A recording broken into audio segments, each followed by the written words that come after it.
Good afternoon. How are you guys doing? This is the regular Monday takeover from Space Junkie. Well, it's gonna be a partial takeover at this time because David had to do some other stuff.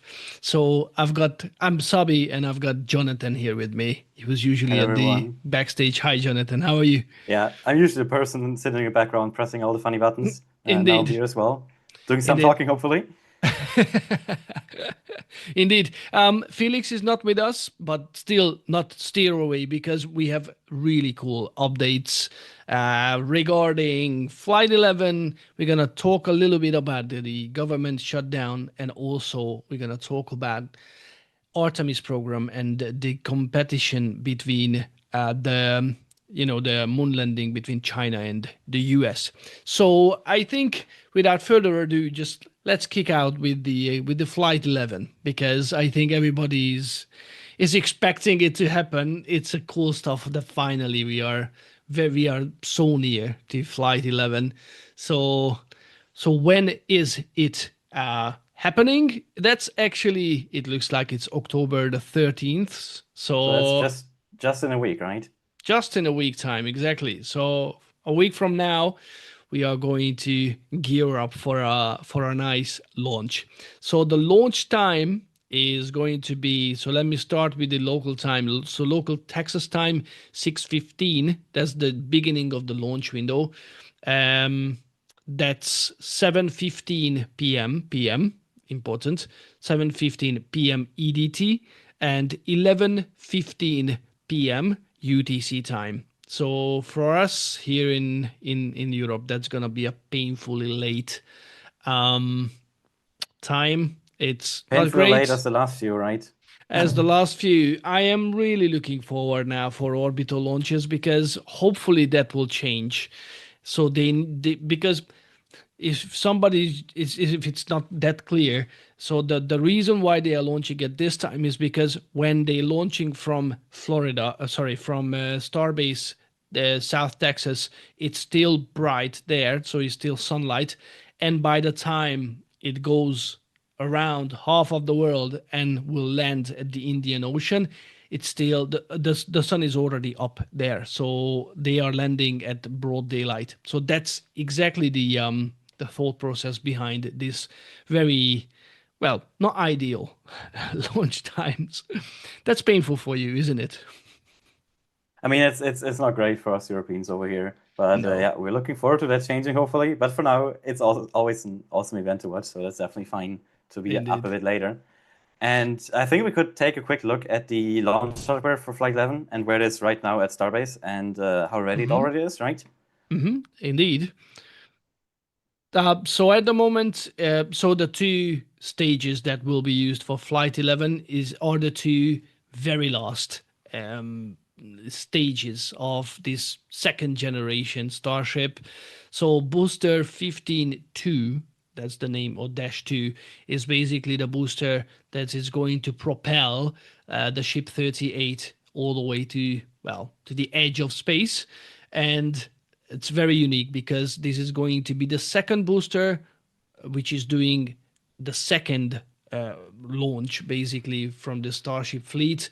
These are all prototypes, so they're not intending to keep them there won't be any landing again, which is probably not Booster catch, right? Landing, yes. No booster catch, though. exactly. Well, yeah, landing, yes, yeah, hard landing, but it's definitely not gonna be a reusable one. They already caught that once. I think we have a great photograph of the booster 15 first flight, exactly when it was landing, and that's actually, yeah, it's a pretty shot.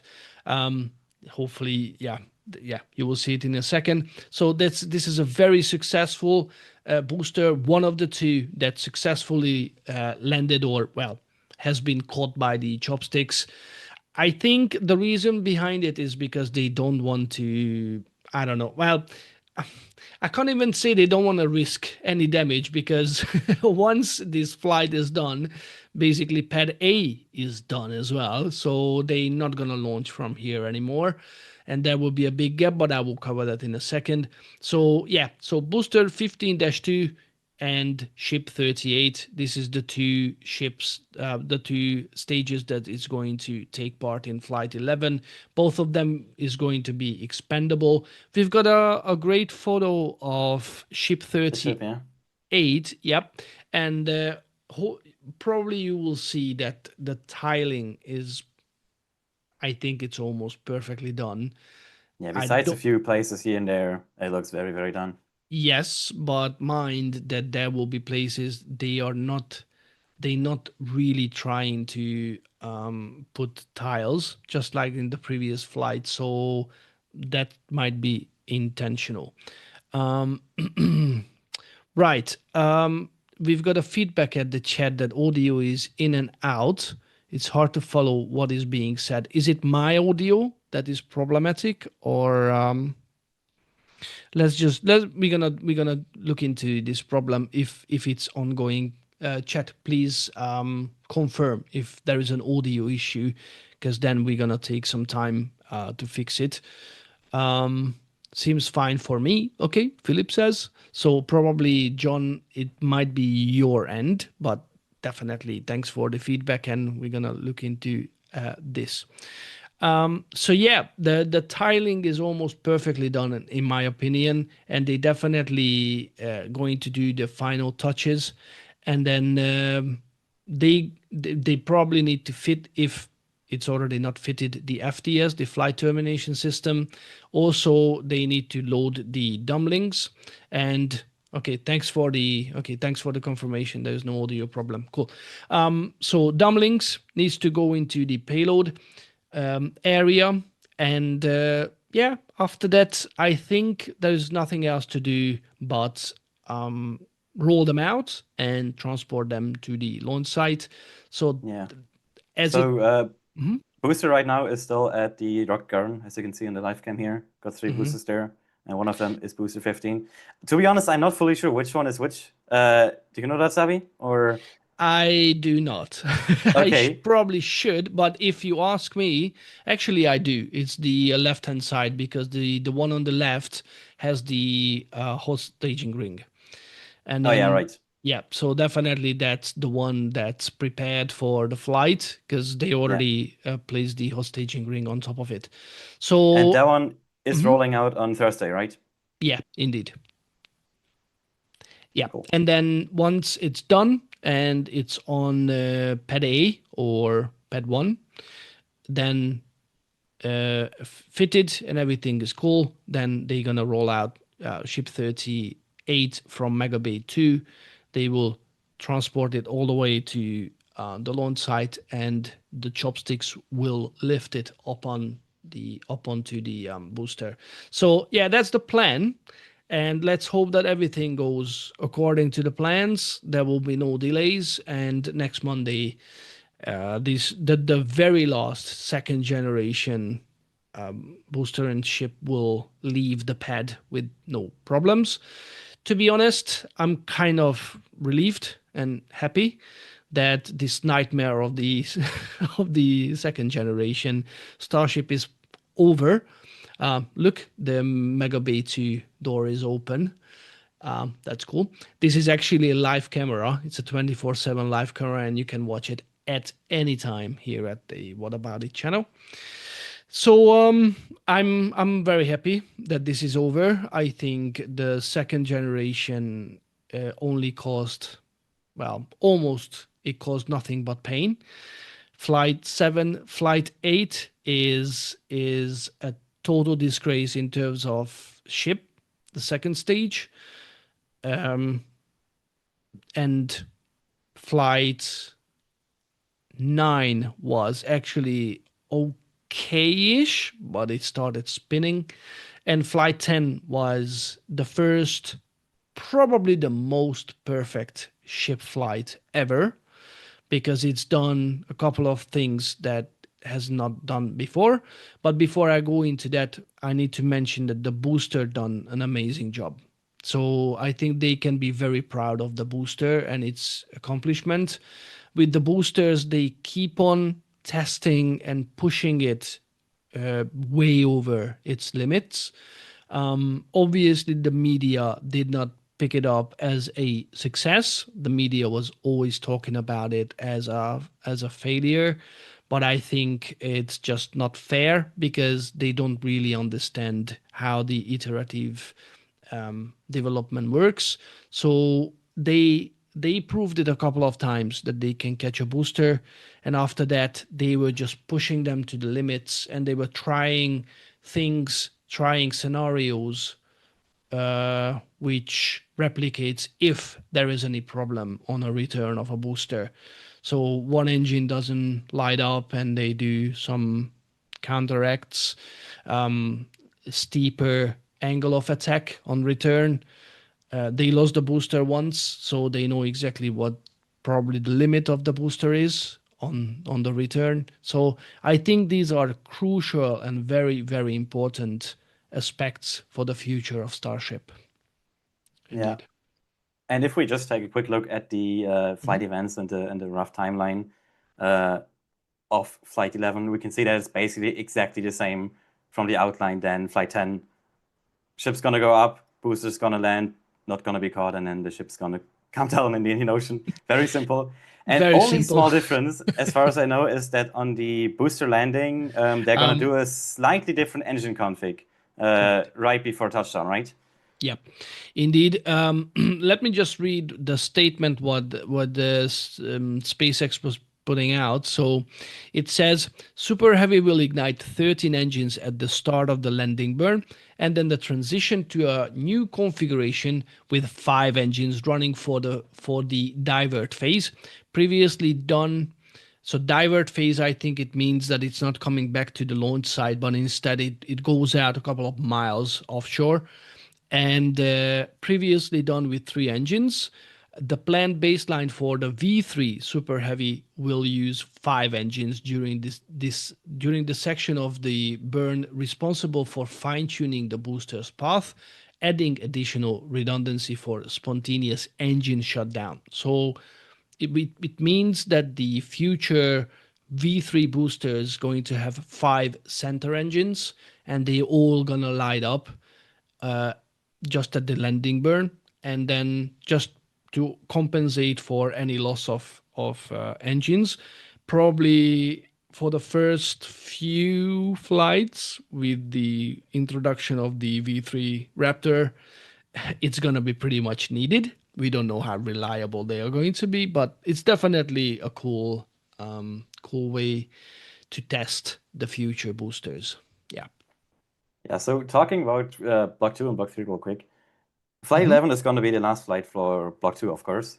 And then after that, as we said before, Pad 1, Pad A is probably going to be retired for a bit and be Mhm. modified for Block 3 as well. And so it's going to be some time until we will see Block 3 fly, right? Indeed, indeed. We're gonna cover that, but let me just come back for the ship for a Oh, yeah, of second. course. So, Flight 11 is going to replicate Flight 10. So, to the rest of the flight, basically, the ship is going to again, hopefully, get to space in one piece without blowing up skirt bits. So there is hopefully there won't be any problems at the bottom of the ship. If you remember, there was at some point quite a big, well, quite an energetic event. I think this is the technical term when it just some bits just blew up. So hopefully that won't happen. They're gonna demonstrate the attitude control. They are going to demonstrate the dumpling deployment. We don't know how many. Well, most likely it's gonna be 8, so 4 pairs again. And then they are going to relight one of the center Raptor engines, and then closing successfully the payload door.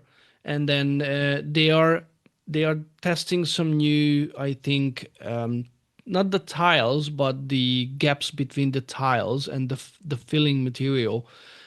It's new, so they are going to test something else as well this time, and then hopefully we are going to see a nice return, so re-entry and then landing. So let me mention that with Flight 10, they did, I think, within 3 meters of accuracy with the landing. And that's a damn good job.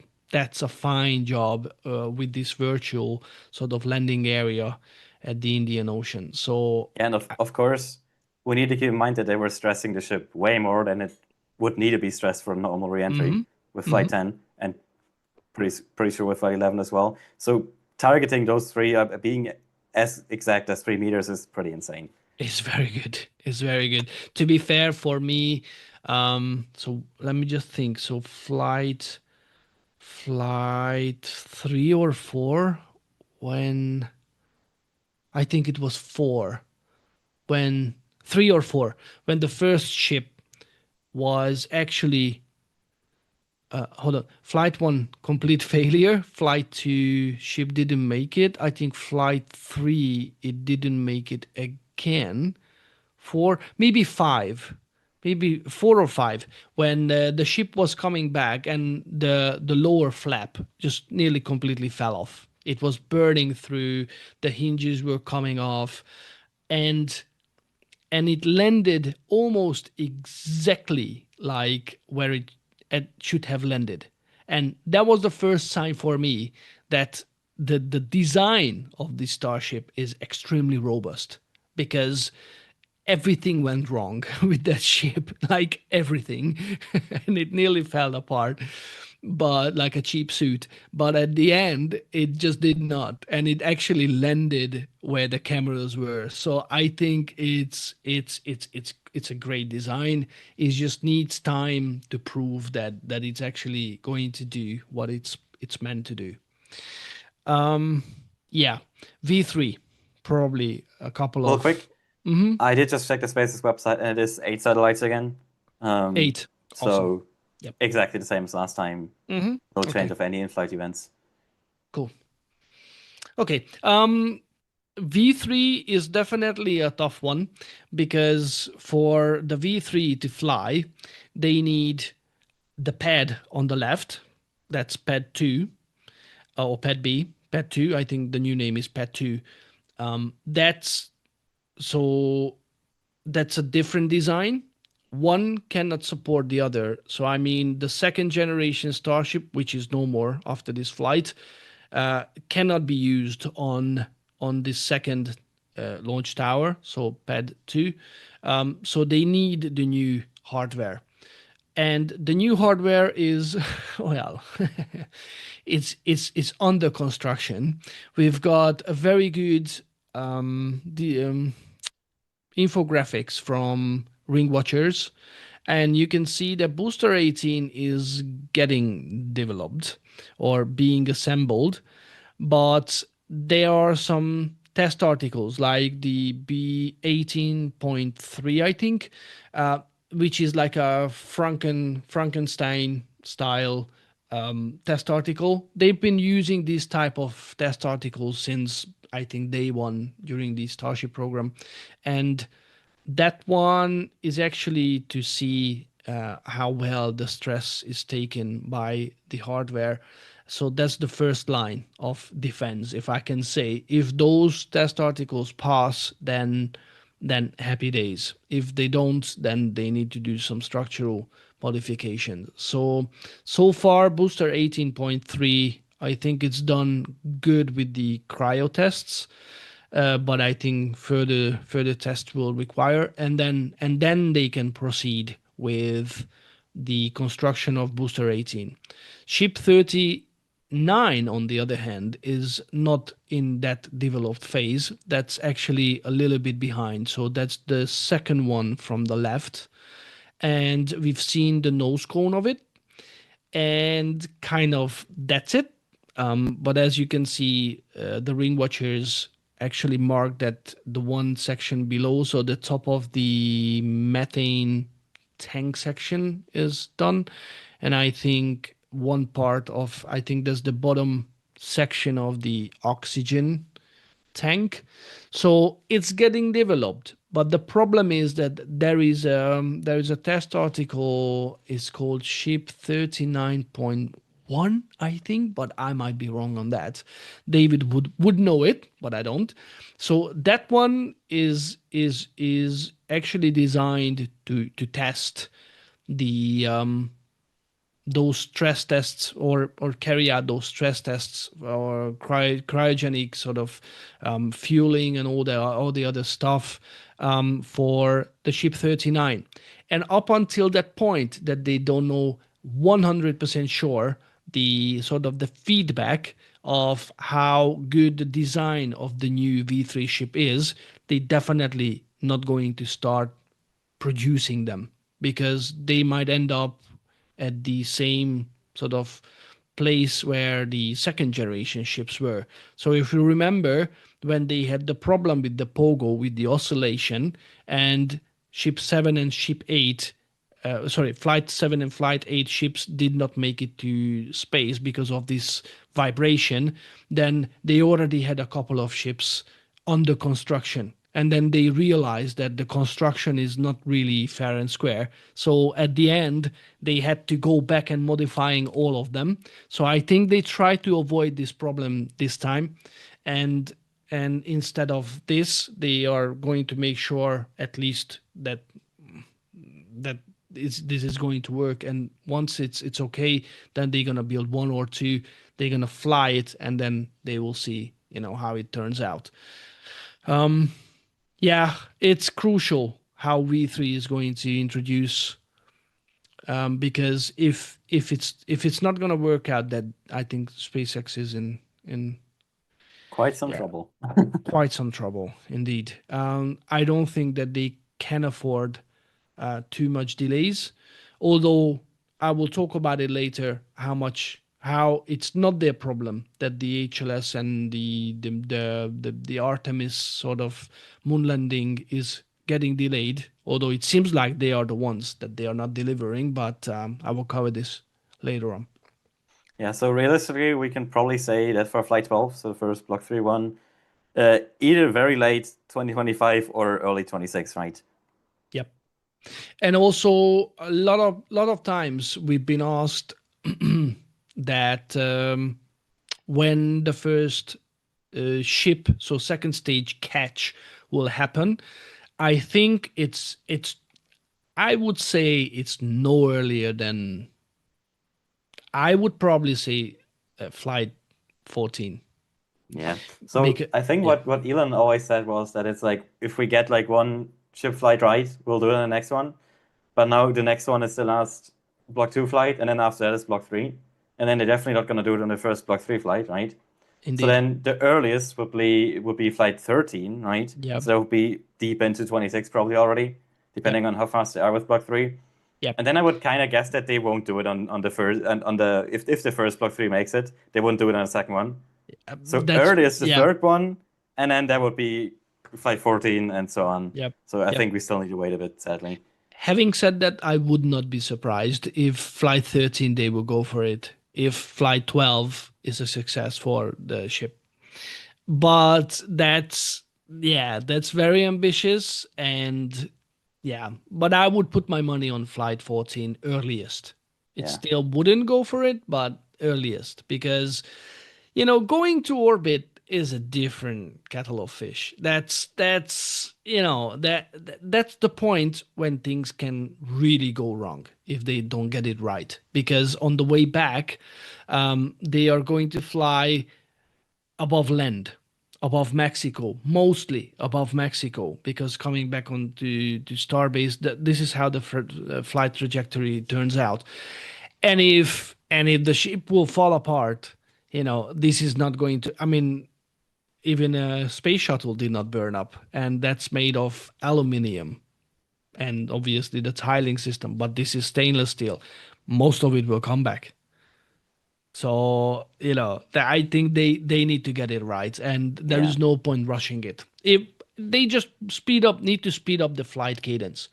But we've been thinking with David about this, and our consensus is that the earliest that the first V3 generation Starship can fly is probably February or March 2026, and it's because of the construction, because of the construction of the ship and booster, the construction of the pad, and the whole mechanism, the chopsticks, the water deluge system, the whole thing, the pad 2, and also the Raptors. We've got a cool photo of a Raptor 3, and they just quite not there where they want to be with the Raptor 3.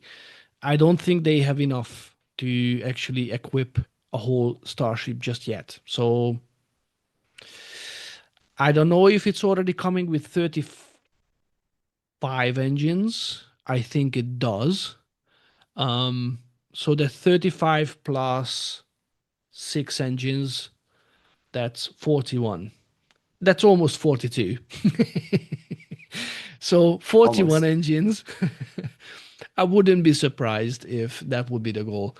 So yeah, they're just not there yet. It's Yeah, and super of course, promising. Yeah. I mean, once they have the ships and the boosters for the first flight built, they need to go through a cryo test, through static fires, and so on. And then they might Pit find some test. small problems there. And Exactly. then, yeah, so it's definitely going to be some time, sadly. Hey, we still got flight 11. Yeah, exactly.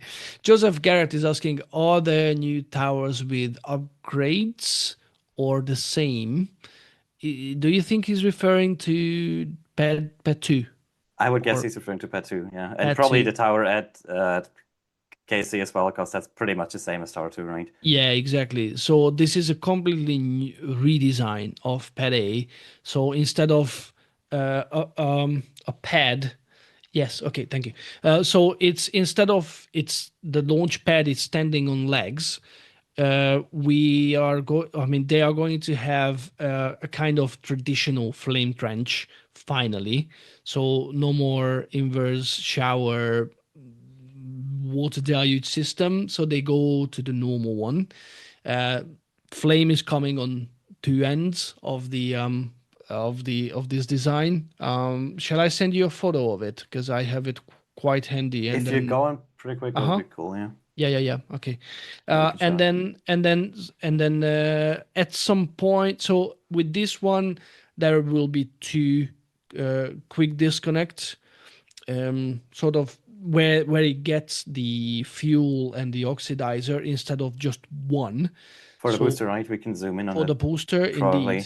And you can see it there on top of the launch table. You can see two of those smallish, they're not very small, Bumps. pretty Yeah. big. If you put in the photos I sent you, that then it's from above. It's from RGV aerial photography, and probably that's easier to point these things out.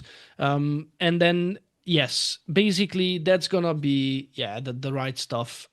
So that's a new. You can see this is so much more professional from now on, and I have huge faith, just like many people in the community, that this is going to work out very nicely. And now that this covering is getting there, I mean, this looks like a real professional launch place. Honestly, I mean, just take a look at that. Honestly, yeah. So the quick disconnect sort of nozzle or port is just on, well, if you could zoom in a little bit, it's on the right hand side, that two stuff sticking out on top of it. So that's the one.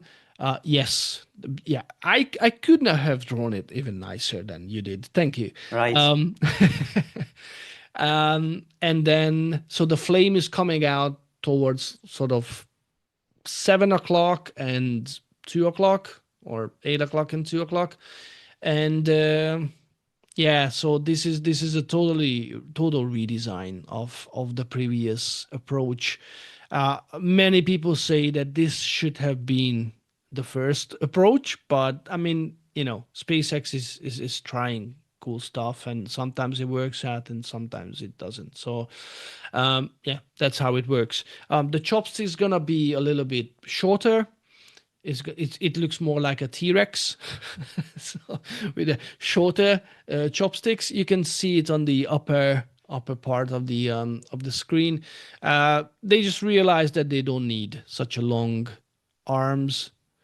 Yeah, on this one probably it's better to see, because the longer arms kind of swing and wobble and take way more power to actuate and everything. Yeah, here on the left we can see it pretty well. But on the left, where Tower 2, it has way shorter arms than Tower 1. Yeah. So it's just not needed. It's easier to manipulate, easier to move around. Yeah, probably that's a better expression. And then you can compare the two pads. So one is really high and the other one is not that high. So it's gonna be easier to put the boosters on, to maintain the stuff. Yeah, it's gonna just simplify everything. So yeah, we will see, and we're hugely looking forward to this new V3.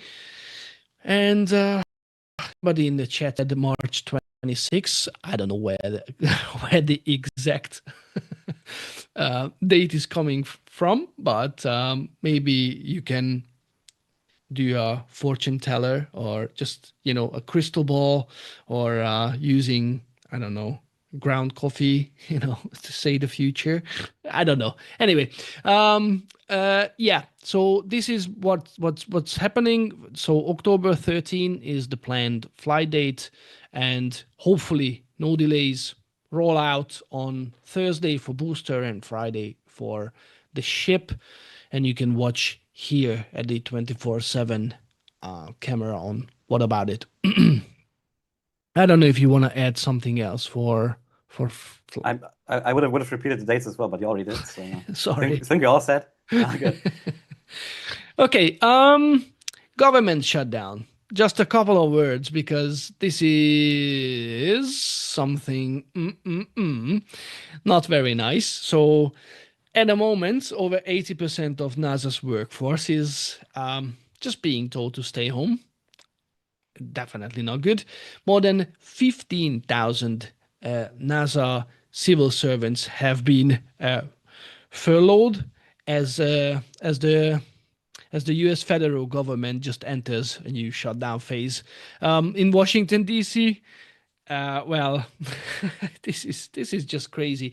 I don't know how these things can evolve to a shutdown, when just like NASA just shuts down. And I think it's probably 1,300 people who are actually working, and the high number is because there are some crucial science programs that just you just cannot abandon.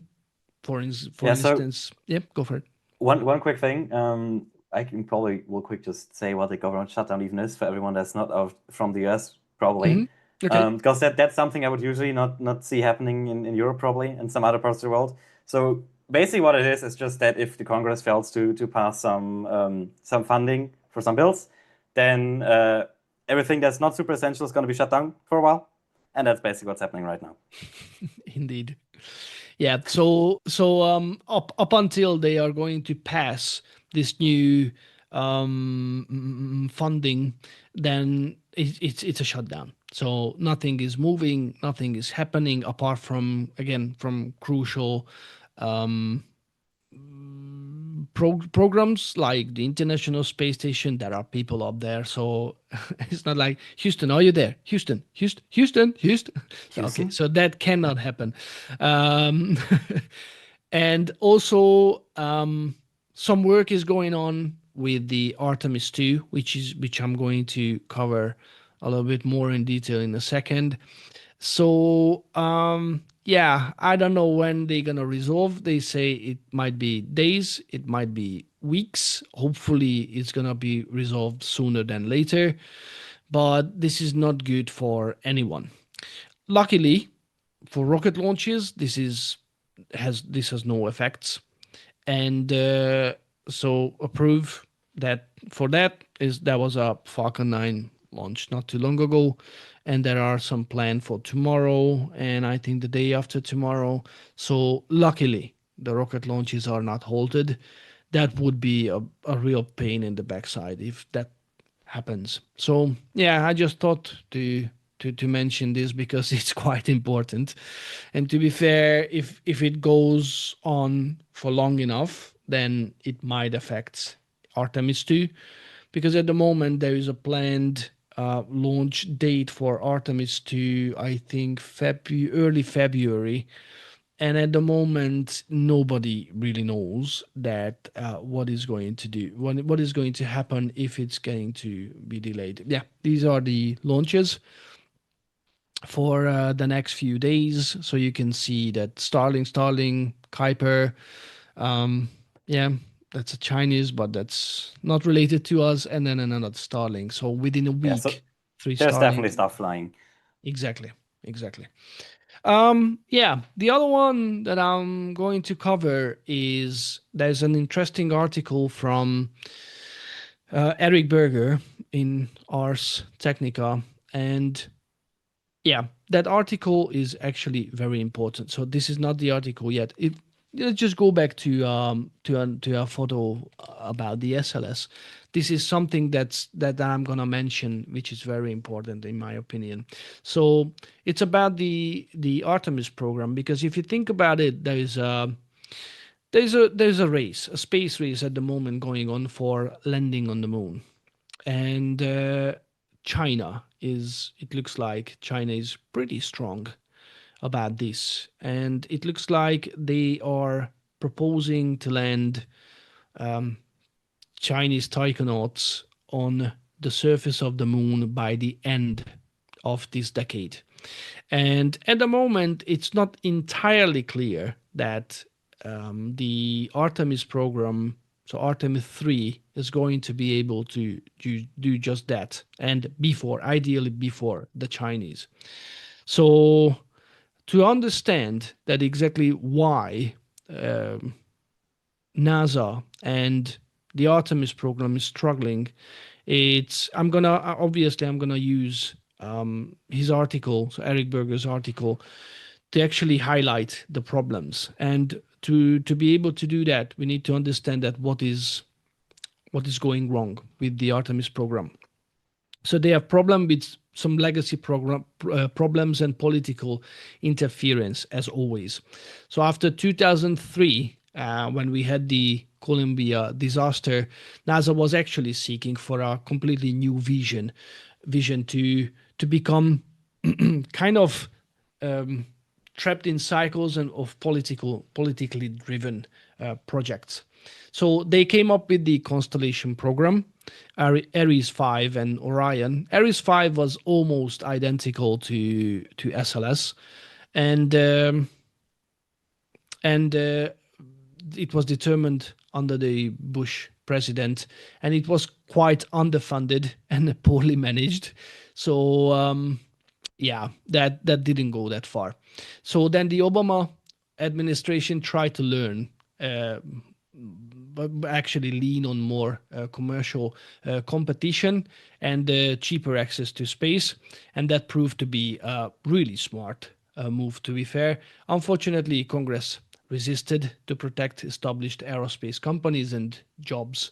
So I need to highlight that because of the Obama administration opening up for private companies, that ended with the COTS and the COTS, and what was the other one? The CCP program. So one for cargo and the other one for humans getting to the ISS and back. So because of that, SpaceX is supplying now the International Space Station both with cargo and humans, and also yeah, the other one is Boeing, but yeah, that's a cursed child at the moment because Boeing is just not able to make its Starliner sorry, work. And at the moment, it looks like Boeing is selling its aerospace division. So I'm not entirely sure that they are going to make it work, which is not that great. So what just happened, it resulted in the Space Launch System and the Orion spacecraft as we know today. And it's consumed and keep on consuming massive budgets. So it means that in the past 10 years of building the SLS rocket, it ate up more than $3 billion per year. So that's just about 30 or even more than 30 billion for building the SLS rocket, and that's actually just very crazy. And in the same time, it left very little money for the actual lunar landers and missions. And SLS, well, for a reason, it became the so-called rocket to nowhere, which is sounds funny, but when it comes to actually make a system work and being kind of sustainable for the future, then it's not really a funny story. The problem was that NASA had a dependency on cost plus contracts and kind of encouraged inefficiency among traditional contractors. The delays it had delays in selecting lunar landers and spacesuit programs, and it meant the Artemis was behind schedule before it even started. And when SpaceX Starship was finally chosen, I think in 2021, as a lunar lander, it faced technical and funding limitations. So a lot of people saying that the Starship is the bottleneck of the problem because of the problem and the program, because Starship is just not ready yet, and it faces actually major hurdles. Orbital refueling, very tough one. Cryogenic propellant storage. So I think the HLS version should keep cryogenic for 2 months in space, and also lunar landing and lunar takeoff. This is something that nobody done before with liquid propellant, so this is going to be a first. SpaceX definitely prioritizes Mars over Artemis with limited NASA funding, and to be fair, for SpaceX, Artemis remains just a side quest, and they really aiming for the big fish, which is Mars on the long run. HLS, no matter how we see, it's an extremely complex mission. It will require, well, the opinions are vary, but between 10 and 40 tanker launches per mission, and this makes the timeline according to a lot of people, unrealistic. Imagine just even 10 tanker launches is 10 Starship launches, and if it's 2030, then I really don't know how feasible this is going to be. I mean, this is not something that we didn't know before, but it's definitely going to cause some strategic problems. And if we ask the question that what the pros and cons for Artemis programs, I collected some pros, which are supporting public-private partnership model, inclusion of SpaceX and Blue Origin introduced innovation and potential cost savings. That's definitely the case. If you think about it, that Starship, the HLS version Starship development got 2.9 billion for the whole development of this spacecraft, then if we put the 30 billion next to it, that's not really a lot of money. Also, technological development, the progress on SLS, Orion, and commercial lunar delivery systems like the CLPS program. That's the Commercial Lunar Payload Services model, modern infrastructure for deep space missions. And it kind of renewed lunar focus, because before, I don't think that NASA had the appetite for going back to the moon, and now it does. Although I'm not entirely sure that how much we can be thankful for the renewed sort of thought process, and how much is going to contribution as China is going to to the moon, and that puts the US into a competition. So yeah, it's a good question. And when it comes to the cons, there is an over reliance on legacy constructors, and it created a bureaucratic drag and wasteful spending.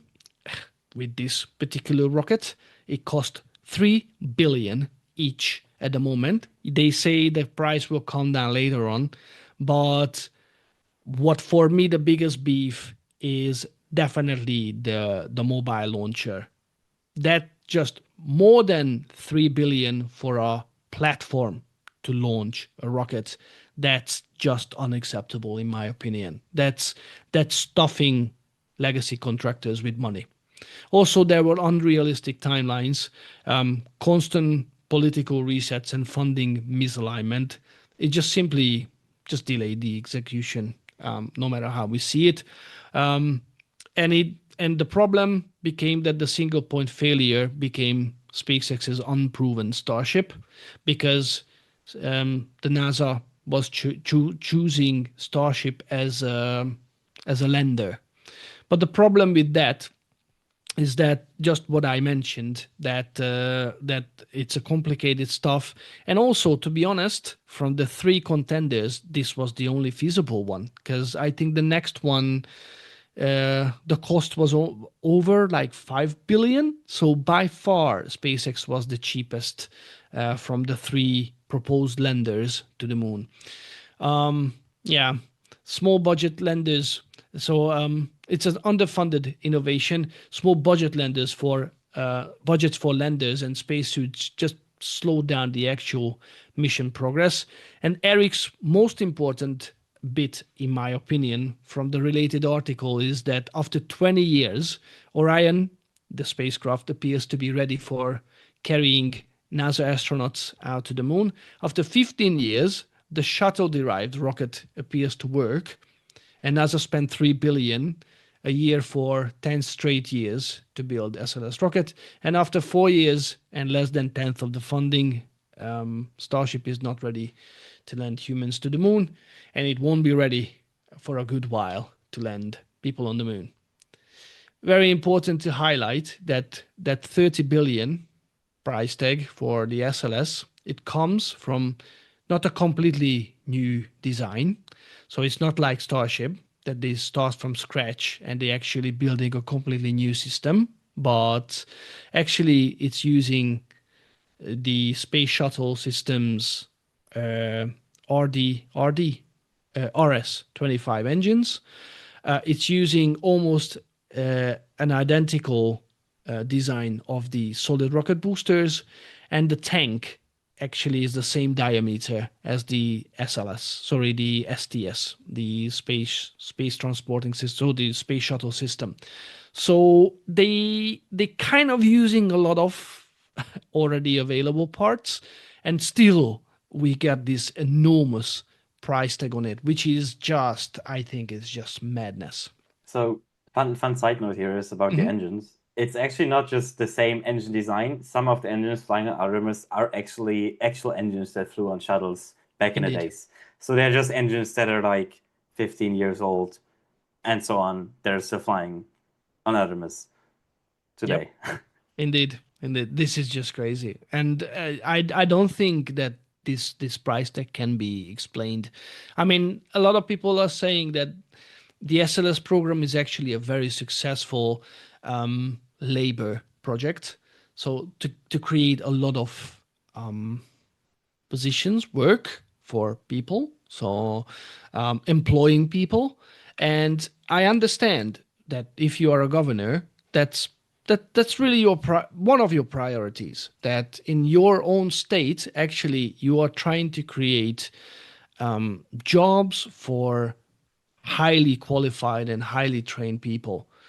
But the problem is that you end up with a rocket to nowhere, because yes, a lot of people say it works, it does its job, but then I ask, what did we learn from the Apollo era? Because at the Apollo era, after like 2 Apollo flights, the people were not interested anymore. So what if the same gonna happen with the moon? They beat the Chinese. If they beat the Chinese, and then they're just gonna say, okay, why are we wasting so much money on this? There is a proposed sort of sustainable lunar base for sustained and permanent presence of humans.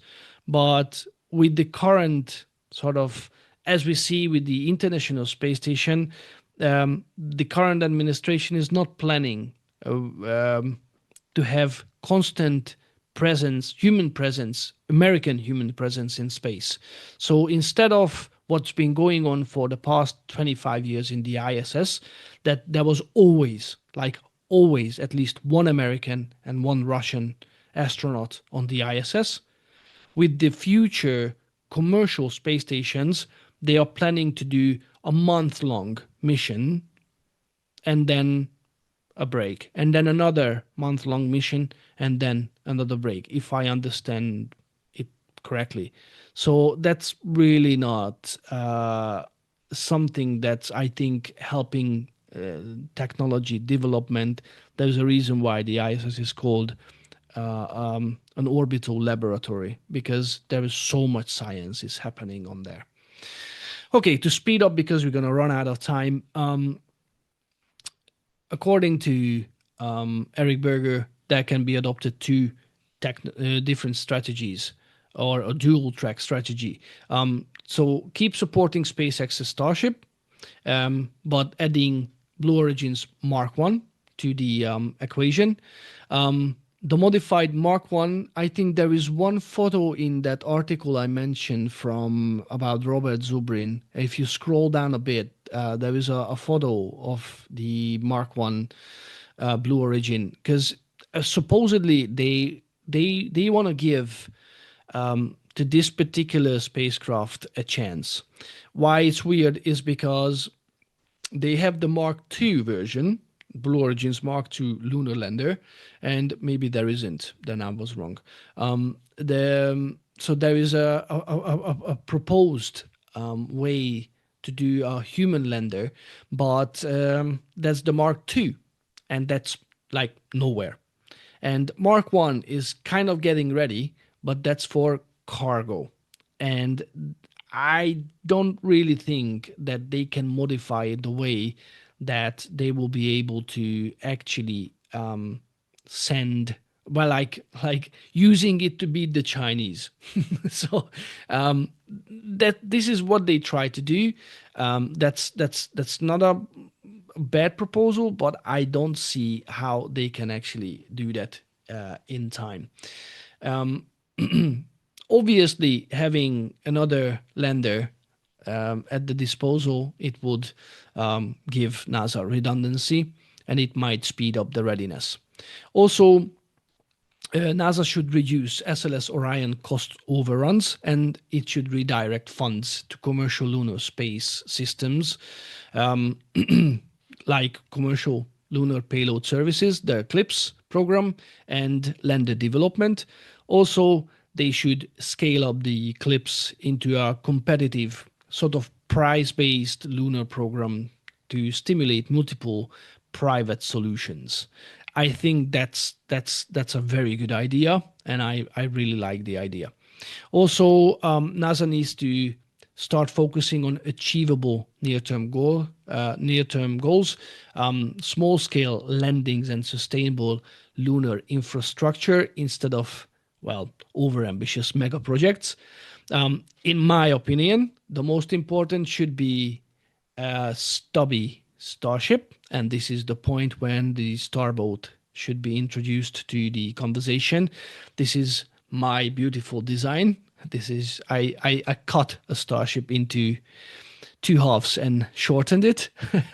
So, according to the article, um, actually Eric Berger was saying this is the idea that Tim Dodd is proposing, but I think actually this was originally the idea of Robert Zubrin, and I'm actually very happy that Tim Dodd is talking about it, because a shorter version of Starship would probably solve the issue.